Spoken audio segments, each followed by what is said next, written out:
വർക്കലയിൽ ഉത്തരേന്ത്യയിൽ നിന്നെത്തിയ വിനോദസഞ്ചാരികൾക്കുണ്ടായ ഒരു ദുരനുഭവമാണ് ഞാൻ നിങ്ങളോട് ഷെയർ ചെയ്യുന്നത് കേട്ടോ.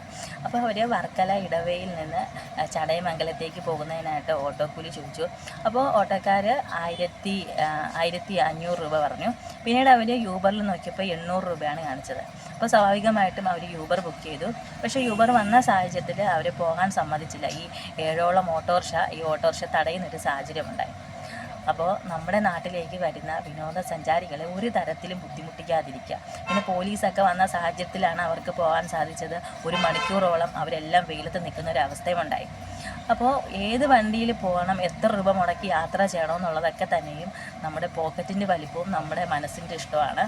അപ്പോൾ നമ്മുടെ നാട്ടിൽ ഈ വിനോദസഞ്ചാരികൾ എത്തുന്നത് കൊണ്ടാണ് നമ്മുടെ കേരളത്തിൻ്റെ വികസനം ഒരു പരിധി വരെയും മുന്നോട്ട് പോകുന്നത്.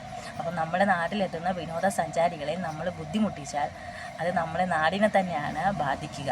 കഴിഞ്ഞ ദിവസം തമിഴ്നാട്ടിൽ നിന്നെത്തിയ 2 പേര് അതിക്രൂരമായിട്ട് മർദ്ദിക്കുന്നൊരു വീഡിയോ ഒക്കെ ഉണ്ടായിരുന്നു.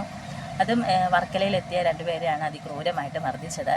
അപ്പോൾ അതിഥി ദേവോ ഭവ എന്ന് പറഞ്ഞാൽ നമ്മുടെ വീട്ടിൽ വരുന്ന അതിഥികളെ മാത്രമല്ല, നമ്മുടെ നാട്ടിൽ വിനോദസഞ്ചാരത്തിനായി എത്തുന്ന ഓരോ അതിഥികളെയും നമ്മൾ ബഹുമാനിക്കാൻ പഠിക്കണം.